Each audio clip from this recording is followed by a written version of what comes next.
Natanael estaba luchando con una fuerte tentación de sensualidad mientras miraba hacia el grupo de mujeres. Jesús, al pasar, le dirigió una mirada de advertencia. Natanael sintió al punto una fuerte impresión y, sin conocer a Jesús, pensó entre sí: este hombre tiene una mirada avasalladora. Tuvo la impresión como si ese hombre era superior al común de los mortales. Se sintió conmovido, se reconcentró en sí mismo, venció la tentación y fue desde entonces más severo consigo mismo.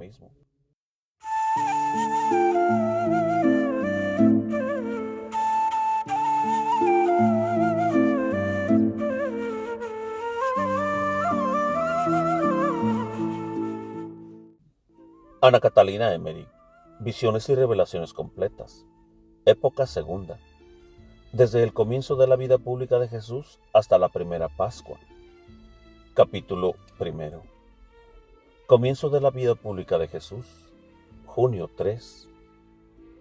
Jesús partió de Cafarnaún a través de Nazaret hacia Hebrón. Pasó por la hermosa comarca de Genezaret, cerca de los baños calientes de Emaús. Estos se hallan entre Magdala, en dirección de Tiberíades, quizá a 1 hora de camino, y este último en la ladera de una montaña. En los campos veíase mucha hierba alta, y en las laderas de las montañas villorrios y casas entre hileras de higueras, datileros y naranjales. Junto al camino se celebraba una fiesta popular. Grupos de hombres y mujeres, separados unos de otros, disputaban diversos juegos con premios consistentes en frutos de diversas clases. Aquí vio Jesús a Natanael de Chaset, entre el grupo de hombres que estaba bajo la higuera. Nota: la mayor parte de los autores opinan que Natanael y Bartolomé son una misma persona. La vidente conoce a Bartolomé apóstol y lo distingue de dos Natanael. A uno lo llama Natanael Chaset, que es el verdadero israelita en el cual no hay dolo, y a Natanael, el novio de las bodas de Caná, de quien dice que era compañero de infancia de Jesús. Natanael Chaset fue discípulo del Señor oculto, a semejanza de Nicodemo. Fin de la nota. Natanael estaba luchando con una fuerte tentación de sensualidad mientras miraba hacia el grupo de mujeres. Jesús, al pasar, le dirigió una mirada de advertencia. Natanael sintió al punto una fuerte impresión y, sin conocer a Jesús, pensó entre sí: este hombre tiene una mirada avasalladora. Tuvo la impresión como si ese hombre era superior al común de los mortales. Se sintió conmovido, se reconcentró en sí mismo, venció la tentación y fue desde entonces más severo consigo mismo. Me parece que vi a Neftalí, llamado Bartolomé, que también quedó prendado de la mirada que Jesús les dirigió. Jesús iba caminando con 2 compañeros de infancia por la Judea en dirección a Hebrón. Estos compañeros y discípulos no le fueron fieles, se separaron muy pronto de él, y solo después de la resurrección y de la aparición a los discípulos en el monte Tebes de Galilea, se convirtieron de verdad y se unieron a la comunidad cristiana. Al llegar a Betania, Jesús se dirigió a casa de Lázaro. Lázaro parecía de más edad que Jesús. Tendría por lo menos 8 años más. Poseía una gran casa con mucha gente, hacienda, huertas y jardines. Marta tenía casa aparte, y otra hermana que vivía sola como reconcentrada en sí misma, tenía también vivienda apartada del resto de la casa. Magdalena residía por ese tiempo en su castillo de Magdala. Supe que Lázaro hacía mucho tiempo era amigo de la Sagrada Familia. En otras ocasiones había ayudado a José y a María con muchas limosnas, y desde el principio hasta el fin había ayudado a la comunidad cristiana. Todo el dinero que llevaba Judas provenía de sus larguezas, así como los gastos que necesitaban hacer los discípulos de Jesús eran sufragados con las limosnas de Lázaro. Desde Betania, Jesús se dirigió al templo de Jerusalén.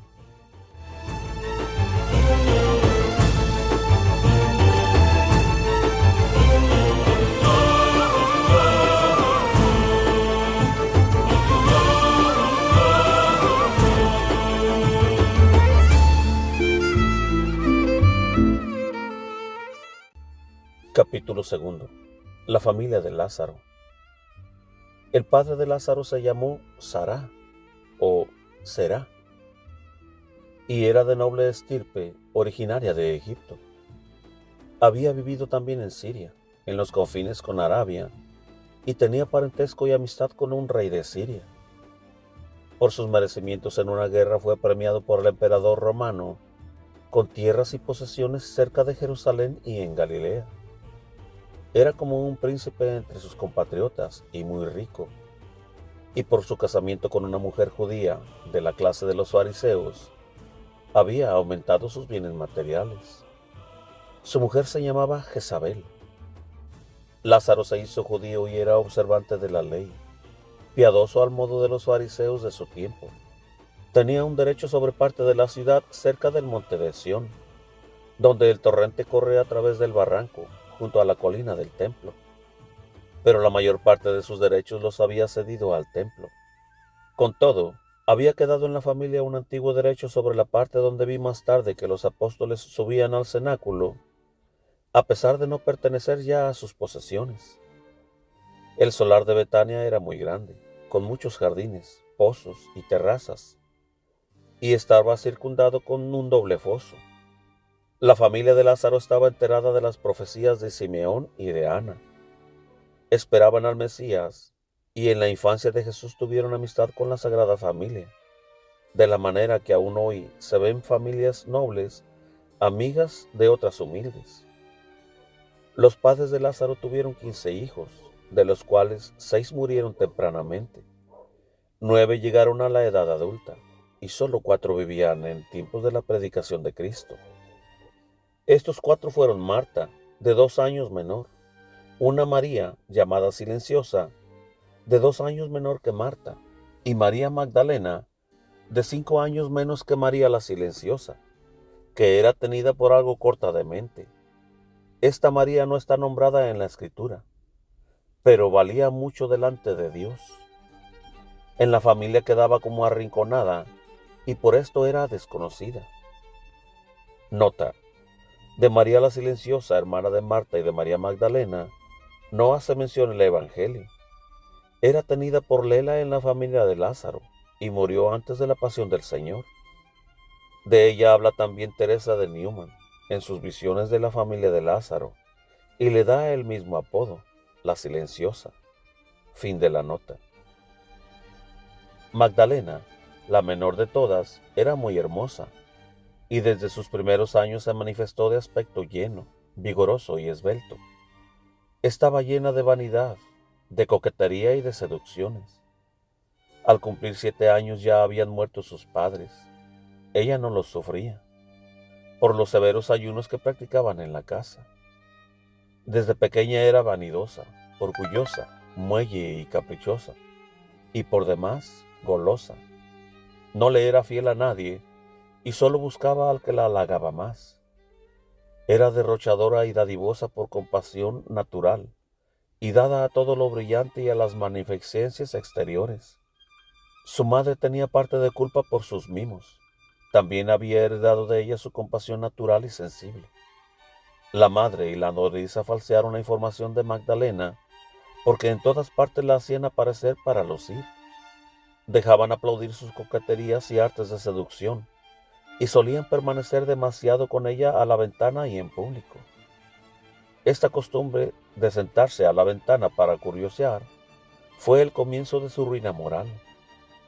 La he visto en la ventana y en la terraza de su casa, en un asiento de alfombras y almohadones, de modo que se la pudiera contemplar desde la calle en toda su hermosura y seducción. Sustraía desde entonces golosinas con que obsequiar a todas criaturas en el jardín, y desde los 9 años comenzó a fantasear con caricias y amores. Con el aldar de los años al crecer, su talento crecía también y el ruido en torno de ella y la admiración de las gentes. Reunía a muchos admiradores. Era instruida y sabía escribir versos de amor en pequeños rollos de pergamino. He notado que contaba algo con los dedos mientras escribía. Mandaba luego estos escritos a sus admiradores, y así era conocida en todas partes y se hablaba mucho de ella. pero no vi en ella que realmente amase a alguno o que fuese amado por otro. En todo procedía por vanidad, sensualidad, amor propio y coquetería. Era tenida como escándalo para sus hermanas. Ella se desviaba de sus hermanas por la vida sencilla que llevaban. Cuando a la muerte de sus padres se repartieron por suertes la herencia paterna, le tocó a Magdalena el castillo de Magdala, que era muy hermoso. Desde niña había estado allí varias veces y sentía por el lugar especial predilección. Contaba apenas 11 años cuando se retiró a ese castillo con mucho acompañamiento de criadas y de servidores de la casa y gran boato. Magdala era lugar de fortalezas y edificios almenados, formado de castillos, casas fortificadas, oficinas públicas, plazas con pórticos, paseos y jardines. Distaba 8 horas del camino al oriente de Nazaret, a 3 de Cafarnaún y a 1:30 de Betsaida. Hacia el mediodía a 1 milla del lado de Genezaret, en una altura, y en parte en el valle que corre hacia el mar de Galilea, terminando en el camino que se extendía alrededor del lago. Uno de los castillos pertenecía a Herodes, el cual poseía otro más grande en la fértil campiña de Genezaret. Por eso había allí soldados de Herodes, que eran causa de mayor licencia de costumbres. Muchos oficiales tenían trato con Magdalena. Fuera de estos soldados habría en toda Magdala unas 100 personas más, la mayor parte empleados, cuidadores de los castillos, criados y mayordomos. No había allí sinagoga, y la gente piadosa iba a la de Betsaida. El castillo de Magdalena era el más hermoso, y estaba situado en terreno más elevado que los demás del contorno. Desde sus terrazas se podía contemplar la llanura del mar de Galilea hasta la orilla opuesta. A Magdala confluían 5 caminos. En cada uno de ellos se veía, como a una media hora, el castillo correspondiente, una torre sobre una bóveda, como una garita, desde donde el centinela podía observar el horizonte a mucha distancia. Estas torres estaban desunidas entre sí y rodeadas de jardines, praderas y campos de pastoreo. Magdalena tenía criados y criadas, porque poseía allí campos con ganado, pero la administración era defectuosa y todo iba en decadencia. A través del valle y los barrancos agrestes, desde donde empezaba la edificación de Magdala hacia la altura, corría un arroyo en dirección al mar, donde se refugiaban animales salvajes que llegaban allí para ocultarse desde 3 lugares desiertos unidos al valle de Magdala. Herodes solía tener allí grandes cacerías, además de hacerlo en el castillo de Genezaret, donde poseía un parque de animales. La campiña de Genezaret empieza en Tiberíades y Tarichea, como a 4 horas de Cafarnaún, y se extiende desde el mar hasta 3 horas en la comarca, y al sur de Tarichea hasta la desembocadura del Jordán. Este hermoso valle, como el agua artificial y el lugar de los baños de Betulia, formado por un arroyo, son parte de un espléndido conjunto de arroyos que se echan en el mar. Esta corriente de agua forma varias cataratas artificiales y estanques en el hermoso valle, lleno de jardines, casas de veraneo, castillos, jardines zoológicos, quintas con árboles forestales y frutales de toda clase. Todo el año se ve allí vegetación y flores.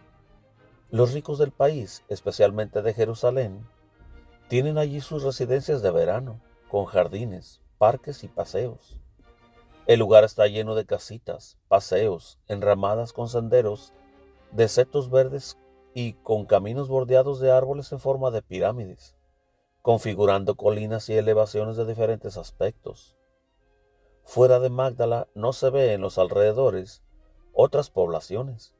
Los habitantes estables durante todo el año son, en la mayoría, jardineros y guardianes de los castillos, y pastores que guardan el ganado de ovejas y cabras de razas escogidas. Vi además que cuidan toda clase de animales y pájaros raros en los jardines. Ningún camino principal corre a través de Magdala, pero la circundan 2 que vienen del mar y del río Jordán.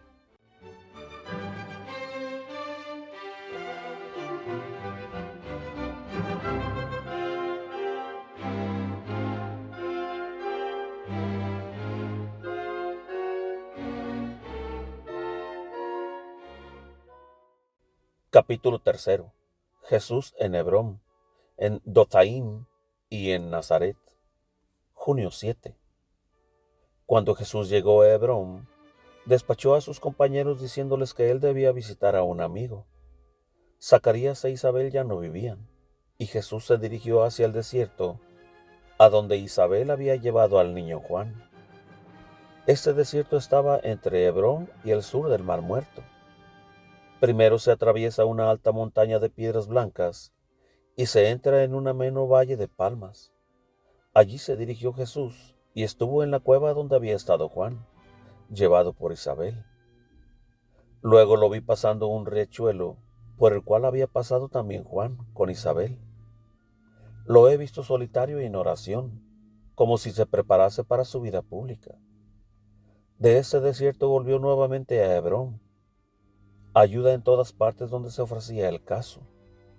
Lo he visto junto al Mar Muerto, ayudando a gentes que pasaban sobre balsas el mar, y a extender una lona sobre la barcaza, ya que subían sobre la balsa hombres, animales y fardos de mercaderías. Jesús clamó a ellos, y desde la orilla les alcanzó un tirante hasta la embarcación, y les ayudó a encargar y mejorar la barcaza. La gente no podía imaginar quién fuera él, pues aunque no se distinguía de los demás por su vestido exterior, pero su porte era tan digno, tan amable su trato y admirable su persona, que todos se sentían conmovidos sin saber el por qué. Al principio creyeron que fuera Juan el Bautista, que había aparecido en esos lugares, pero pronto se desengañaron, pues Juan era más moreno y tenía más curtido el rostro por la vida del desierto. Estando en Hebrón celebró la fiesta del sábado y dejó libres a sus compañeros de viaje. Entraba en las casas donde había enfermos y los consolaba. Les servía, los levantaba y les acomodaba los lechos. Pero no he visto sanarlos de sus enfermedades. Su aparición era para todos una bendición y se admiraban de su presencia. Fue también a donde había algunos poseídos del demonio, que en su presencia se inquietaban, aunque no he visto que los liberase de los espíritus malignos. Donde él aparecía, colaboraba cuando se presentaba la oportunidad. Levantaba a los caídos, daba de beber a los sedientos y acompañaba a los viajeros a través de caminos difíciles. Todos deseaban su presencia, lo querían bien y se admiraban de tal caminante. Desde Hebrón se encaminó hacia la desembocadura del Jordán en el Mar Muerto. Pasó el río y se dirigió por el oriente hacia Galilea. Lo vi caminando entre Pella y la comarca de Gergesa. Hacía el camino en pequeñas etapas, ayudando, mientras tanto, donde se ofrecía la ocasión. Visitaba a los enfermos y a los leprosos, los consolaba, los levantaba, los acomodaba en sus lechos, los exhortaba a la oración y les sugería remedios y cuidados. En uno de esos lugares había gente que sabía lo de Simeón y de Ana, y le preguntaron si acaso era él ese niño del que profetizaron. Generalmente le acompañaban algunos voluntariamente, que lo hacían por gusto de ir con él. Estuvo también en el hermoso riachuelo Hieromax, que se echa en el Jordán, no lejos de aquel monte escarpado de donde él más tarde arrojó a los cerdos en el mar. Este lugar está bajo el mar de Galilea. En la orilla había cierta cantidad de casitas cavadas en tierra, como chozas de pastores, donde habitaban gentes que trabajaban con sus canoas y barcos. Y he visto que no entendían el oficio y adelantaban poco. Jesús fue hacia ellos y les ayudó bondadosamente, llevándoles postes y tirantes, dándoles una mano en sus tareas e indicándoles ciertas conveniencias del modo de trabajar, mientras los exhortaba a la paciencia y a la caridad mutua en la faena. Junio 20. Más tarde lo he visto en Dotaim, pequeño pueblo aislado al noreste de Séforis. No había allí sinagoga y la gente vivía despreocupada, aunque no era mala. Abraham tuvo aquí pastores para los animales del sacrificio. También José y sus hermanos tuvieron aquí sus ganados, y aquí fue vendido José. En los tiempos actuales, Dotaim es una villa pequeña, aunque las praderas son buenas y hay ganado hasta el mar de Galilea. Había en este lugar una gran casa, una especie de manicomio, donde se encontraban muchos poseídos de demonios. Estos se pusieron sumamente furiosos y se golpeaban unos a otros hasta parecer que se mataban al acercarse a Jesús. Los guardianes no podían sujetarlos ni con ataduras. Jesús entró a la casa y les habló y se aquietaron de inmediato. Los exhortó y amonestó, y he visto que salieron de allí completamente tranquilos, dirigiéndose cada uno a su casa. Los habitantes se admiraron grandemente al ver este hecho. No querían dejarlo partir de allí, y terminaron por invitarlo a asistir a una boda. En esta fiesta no apareció sino como un hombre a quien se quiere honrar. Habló amigablemente y con sabias palabras exhortó también a los esposos. He visto que estos, después de la aparición de Jesús en Tebes, entraron en la comunidad cristiana.